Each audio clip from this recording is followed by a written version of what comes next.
Time now for Back to the Basics in Healthcare with Balanced Life Chiropractic. And we have Dr. Harley joining us. How you doing, Dr. Harley? Hey, good morning, John. I'm doing fantastic. And we're sneaking right now into March, which, again, I don't know how that happened, but you turn the page, it's a new month. And something that I think this is a really cool thing to talk about. I've always wondered this. How do you know, like when you injure yourself, if you use heat or if you use cold? And you said you kind of have a way to discern that. Yeah, I've been getting that question a lot lately, obviously with all of the snow melt and that it freezes overnight. We're slipping a lot, falling in the parking lot or on the sidewalk on our way to work. And now you're banged up and you're like, well, now what do I do? Do I use heat or should I use ice? Like, what's going on? Or is there ever a time where you do both? Yeah, it really just depends on the situation. Put on an ice pack and sit on a heat pad all at the same time? Well, what you would do in that situation is you would do 20 minutes on with ice or heat, and then you'd switch to the other one. Okay. So 20 minutes on, like with each, like going back and forth. Not my silly thing where the thing would just melt. Right, yeah, that wouldn't probably be very productive there. So it's kind of ironic that you're like, oh, I slipped on the ice. Well, then that should be telling you should use ice for that injury, because that's going to be an acute injury. It's going to be hot. It's going to be inflamed. If it's muscle tighten, if it's muscle inflammation or if it's joint pain, you should use ice to help calm down that inflammation. But it's really only effective about up to 72 hours after the injury. So if it's still hurting after that, you've got more than just a little bump that you need ice on. Right. After 3 days, it should start to be, you should be able to move a little bit better. Shouldn't be as in much pain if you're using that ice. Now, if you have more muscle tightness, like achy type of pain, like arthritic type of pain, then heat would be good.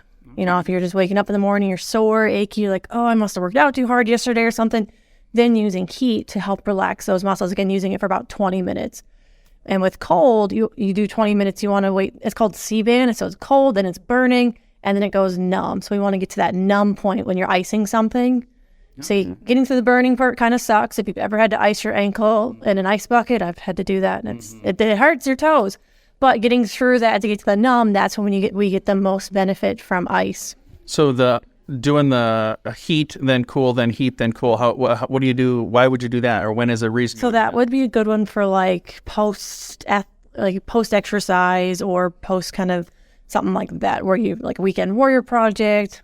Not something that's like an acute injury, because you don't want to use heat on something that's acute, like something that's new, that's really painful. Because it's already got heat, it's already inflamed, you're cooling it off. Reduce the inflammation there. Gotcha. So then if you are going to do the ice and then the warm, then the ice and the warm, you said it's like 20 minutes, 20 minutes, 20. I do it for about an hour, so you would probably get through 2 cycles with it. Okay. So. And then, again, if people are having issues, they should also seek chiropractic help. And I encourage them to come see you. Especially if you slipped on the ice, because not only where you fell is going to hurt, but you're going to have so much like a jolt through the rest of your body. So things are going to get locked up. They're not going to be moving very well.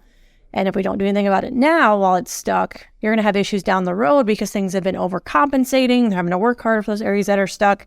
It's going to take a lot longer versus getting checked out early, like right after you fell. That way we can make sure things are moving. You're going to heal faster. You're going to get back on your feet a lot quicker. And there are a lot of things that can be fixed by chiropractic. If they have like a bone sticking out of the skin, maybe not. But if you fell and you just had a little sore here and there, that's the perfect thing for somebody to come see a chiropractor about, isn't it? Right. And I mean, say you fell and you're like, oh, I don't know what to do. I'm in a lot of pain. We can assess you and see if it's something that we can take care of or if it's something you need, more advanced medical help with. What is the best way for somebody to connect with you to find out if maybe what you have to offer is something that's a good fit for them?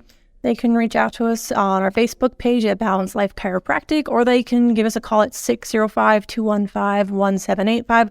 We'd love to chat and let you know how we can help you. Very nice. You can find them online as well at balancedlifesd.com.